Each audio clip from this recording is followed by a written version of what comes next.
So, the spoiler warning for at least the first part of this video is somewhat tamer than usual because I assume you'd only be watching it if you finished Iron Flame, and I feel like I'm just pointing out certain details we all read in there and Fourth Wing and shining a light on them in a new context. Until the end of the video, where there will be additional spoiler warnings, the most spoilery thing I'm going to suggest is that those details constitute the beginnings of a prophecy that I'm guessing will be explained more explicitly in Onyx Storm, and I'm sure you could have guessed that from the title of the video.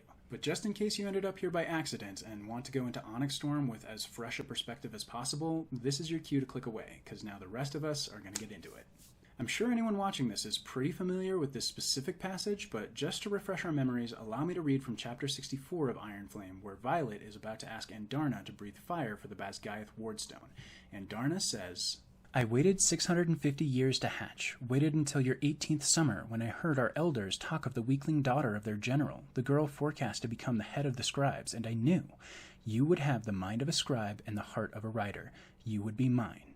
She leans into my hand. You are as unique as I am. We want the same things. You couldn't have known I would be a writer. And yet, here we are. To me, that sounds an awful lot like when Andarna's egg was first laid, she was told by someone that she had a destiny. Her writer was destined to be a human with the mind of a scribe and the heart of a writer. She was supposed to remain in her egg and listen out for signs of someone who would end up fitting that description and only hatch once that happened. All that seems clear enough. What's perhaps somewhat more opaque is why and how someone could have known this. To address how someone could have known, I would point out that in Chapter 5 of Fourth Wing, Jack Barlow says, I'm not the one who thinks precognition is a thing, which seems to me like a pretty big tease that we'd end up finding out at some point in the series that it actually is a thing in this world. As for who might have had the gift of precognition, I'll come back to speculating more about that near the end when I get to things I'm less confident about. But in regards to why Andarna was given those instructions, I feel fairly confident in guessing that it's part of a prophecy. Unfortunately, it seems like we don't have enough context yet to be able to figure out some details, like how the prophecy will end up coming to light, where it was made, and so on. But when it comes to the actual content of the prophecy, I think we can be relatively sure about some of the main points. And rather than just listing them here in bullet points, I thought it'd be more fun to share it in a format a lot more like the writing of Fourth Wing itself. In case it isn't how you found my channel here in the first place, I'm writing a fanfiction that retells the events of Fourth Wing from Xaden's point of view, and since I basically already wrote this theory into my story, I figured I'd just share an excerpt of it here as an example of one way the prophecy perhaps could have come to light. I'm totally sure that this isn't how it's going to happen in canon, since in my version it occurs during Chapter 22 of Fourth Wing, and I had to fill in a lot of those unknowable details with wild stabs in the dark that'll probably end up being way off the mark. But again, it's the content of the prophecy that I'm really trying to get across here. For context, this is right after Xaden and Garrick's shirtless sparring session that ended with Jack Barlow threatening Violet, Xaden stepping in, and him and Vi fighting about it. It's a conversation between Xaden and Liam, who's the one who basically lays out the prophecy for us. And consequently, some of the contextual stuff might seem a little odd, since Liam would have believed that Feathertails were a separate breed rather than hatchlings. Anyway, here it is. How about we trust the judgment of dragons? Liam suggests. Sigale chose you. Clearly that would indicate that you're very important, as she's probably in the top 10 most powerful dragons on the continent. But it's the fact that she's bonded to Tarn that makes them arguably the most powerful force in dragonkind together. And who did he, the more powerful of the pair, choose as his rider, making them destined to become more powerful than you? I clench my jaw, unwilling to voluntarily offer the information that I can already see is going to result in me losing a second fight back to back. Liam continues, and do you think he would have chosen her if there was any chance that she wouldn't make the right choice when the time came? I sigh. I have reason to doubt the old adage that dragons don't make mistakes, especially in the case of Tarn. But even assuming you're right, that still wouldn't prove that she's some kind of savior. You're right. To prove that, we also have to take into consideration Andarna. At the sound of her name, I feel the bond between Sigale and I open up for the first time all day, as if she somehow had a trigger listening for that keyword. You didn't tell him Andarna's secret, did you? She asks testily. Of course not. He's the one that brought her up. Not only did Violet bond the second most powerful dragon on the continent, Liam persists, and again, together with Sigale, the pair is probably an even more formidable force than Coda. But in addition to Tarn, she also became the first rider to bond with a dragon from the Feathertail breed, and the first rider to bond two dragons. It baffles me that no one seems to be talking about what such an unprecedented occurrence might mean in the greater arc of history. Why should it mean anything on that scale? Sure, bonding Taryn should make her one of the most powerful riders of this generation, but nobody knows anything about Andarna. Feathertails are supposed to abhor violence, so why would she bond any rider? Maybe she's just insane or traumatized. Or maybe it's because Violet isn't just any rider. She also hates killing, just like the Feathertails. Maybe Andarna bonded with her because she has the mind of a scribe. What? Why the hell would she do that?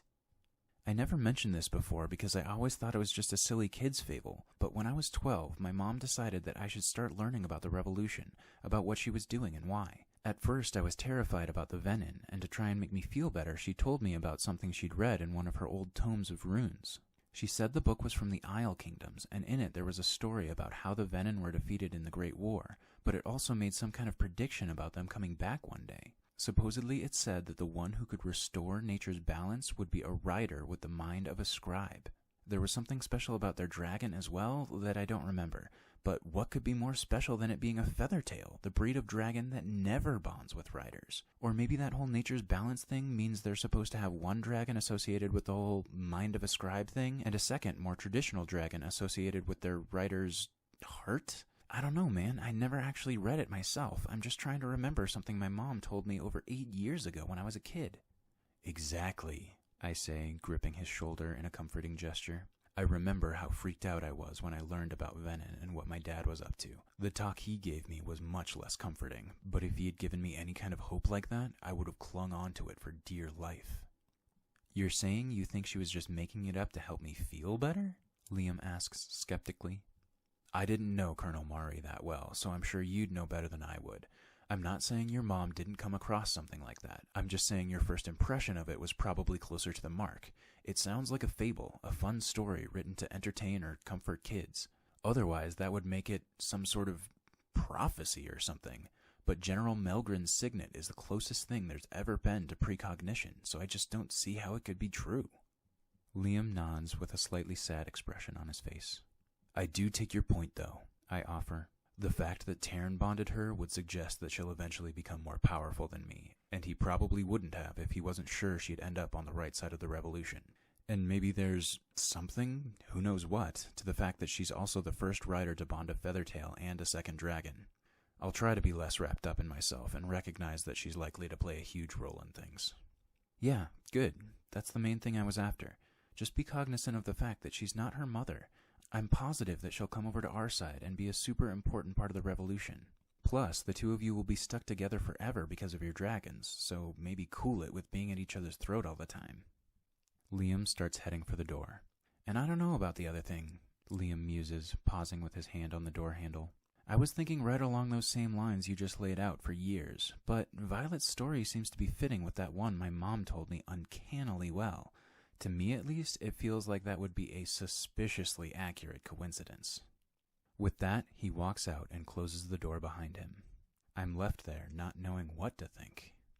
So obviously my guess is that the prophecy was made back during the Great War over 600 years ago. It foretold an eventual resurgence of Darkwielders, and that the key to defeating them again would be someone with the mind of a scribe and the heart of a rider, together with their dragon, who would be from the mysterious 7th breed of dragon that Andarna belongs to. I'm also assuming that the prophecy ties in with the epigraph at the beginning of chapter 37 of Fourth Wing, and here I am going to be getting into some potential big-time spoilers, so this is your warning to click away now if you don't want to hear any of this before reading Onyx Storm. Anyway, that passage is an excerpt from the Origin, the Fables of the Baron, which says, "But it was the third brother who commanded the sky to surrender its greatest power."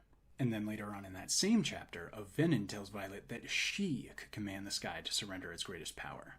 That makes me think that the venin are also aware of the prophecy, and that it includes a part that basically says that the only way to defeat the resurgence of Darkwielders would be for history to repeat itself, and for someone with the same signet to play the same role as the third brother who finally vanquished the venin the first time around in the Great War over 600 years ago. That could be why the Venin want her so badly, and why they seem to be trying to use Xaden to get to her.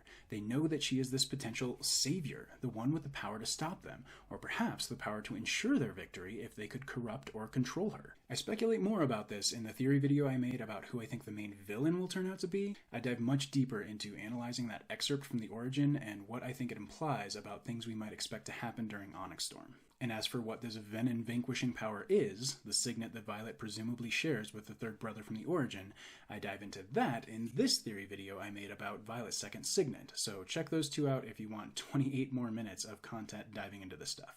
That's all that I feel particularly confident about, but I'll continue speculating here in order of ideas I've had that I think are most to least likely. I'm guessing that the ancestral home of the mysterious seventh breed of dragons will turn out to be the Isle Kingdoms, and that Andarna was somehow special among them, which is why she was the one given the instructions to wait for the Savior and bond with them. Maybe it's simply that she's the last of them, but it also wouldn't surprise me if there turns out to be at least a few others, but that Andarna is special even among them. As for why, here's my best guess, though I'm not at all certain about it. I think that the person who will turn out to have made this prophecy over 600 years ago will actually turn out to in fact be, potential spoiler warning, pause now if you don't want to know, a dragon. Specifically one from the mysterious seventh breed. But wait, you might be saying, dragons don't have powers except for the feathertails, and there's no way a hatchling was the prophet. It must have been a rider with their signet. Ah, but do we know that only hatchlings have special abilities? I'd argue that we don't. If you haven't already seen it, I'd recommend going to watch this other theory video I made about these rare secret dragon powers. So we know that Andarna's feathertail gift was the power to stop time, perhaps suggesting that the seventh breed of dragon have uniquely overpowered gifts, and providing precedent for them to be related to the manipulation of time, not unlike precognition. Then, as I explained in that other video, I think it'll turn out that a select few dragons end up retaining their feathertail gifts after maturity. So my best guess is that back during the Great War, a dragon from the mysterious seventh breed had the power of precognition even into maturity, foresaw everything that would happen, and passed down this prophecy.